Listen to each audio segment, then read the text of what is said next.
ನಮಸ್ಕಾರ ಗೆಳೆಯರು. ಸಂಜೀವಿನಿ ಯೋಗ ಕಾರ್ಯಕ್ರಮಕ್ಕೆ ಸ್ವಾಗತ, ಸುಸ್ವಾಗತ. ತಾವೆಲ್ಲರೂ ನನ್ನ ಚಾನಲನ್ನು ಸಬ್ಸ್ಕ್ರೈಬ್ ಮಾಡಿ, ಬೆಲ್ ಐಕಾನ್ ಕ್ಲಿಕ್ ಮಾಡಿ,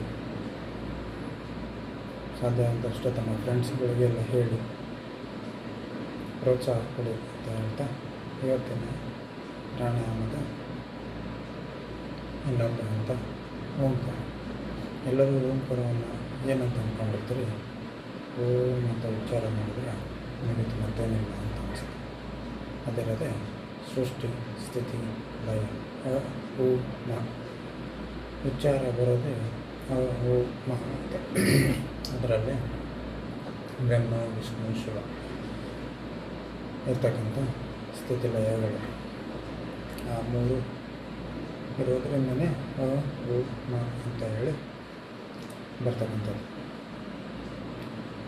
ಈ ಒಂದು ಸ್ಥಿತಿಗೆ, ಧ್ಯಾನದ ಸ್ಥಿತಿಗೆ ರೆಡಿ ಆಗ್ತಕ್ಕಂಥದ್ದು. ಹಾಗೆ ಈಗ ನಾನು ಹೇಳ್ಕೊಡ್ತೀನಿ. ಆ ರೀತಿ ನಿಮ್ಮ ಹೊಕ್ಕಳಿನ ಕೆಳಭಾಗ ಉಸಿರಾಟ ಯಾವಾಗಲೂ ಹೊಕ್ಕಳಿಂದ ಅಥವಾ ಹೊಕ್ಕಳಿನ ಕೆಳಭಾಗದವರೆಗೂ ನೀವು ದೀರ್ಘವಾಗಿ ಉಸಿರಾಟ ಆಡಿ ಅಂತ ಪ್ರತಿಯೊಬ್ಬರಿಗೂ ನಾನು ಹೇಳ್ತೀನಿ. ಅದರ ನೀವೆಲ್ಲ ಭಾಳ ಕೇರ್ಫುಲ್ಲಾಗಿ ಗಮನ ಕೊಡೋದನ್ನು ಉಸಿರಾಟ ಮಾಡೋದು. ಈ ಥರ ಎದೆ ಭಾಗದಿಂದ ಉಸಿರಾಟ ಮಾಡ್ತೀರಿ.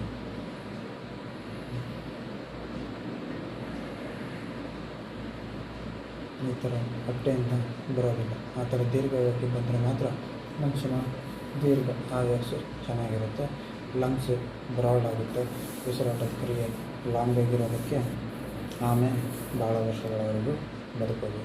ಹಾಗಾಗಿ ನೀವು ಕೂಡ ದೀರ್ಘವಾಗಿ ಉಸಿರಾಟವನ್ನು ಮಾಡ್ತಾ ಈ ಓಂಕಾರವನ್ನು ಉಚ್ಚಾರ ಮಾಡ್ತಕ್ಕಂಥದ್ದನ್ನು ತಿಳಿಸ್ತೀನಿ. ಮೊದಲಿಗೆ ದೀರ್ಘದ ಉಸಿರನ್ನು ತಗೊಳ್ಳಿ.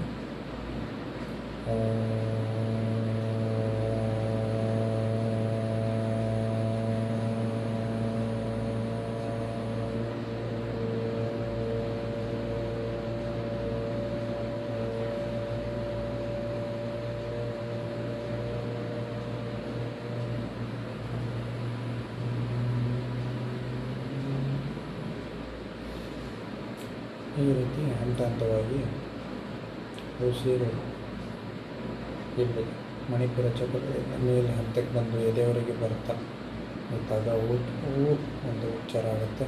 ಕೊನೆಯ ಹಂತದಲ್ಲಿ ನಾಲ್ಕು ತುದಿಯಿಂದ ಕೊನೆಗೊಳ್ಳ ಟೈಮಲ್ಲಿ ಅನ್ನೋ ಉಚ್ಚಾರ ಬರುತ್ತೆ.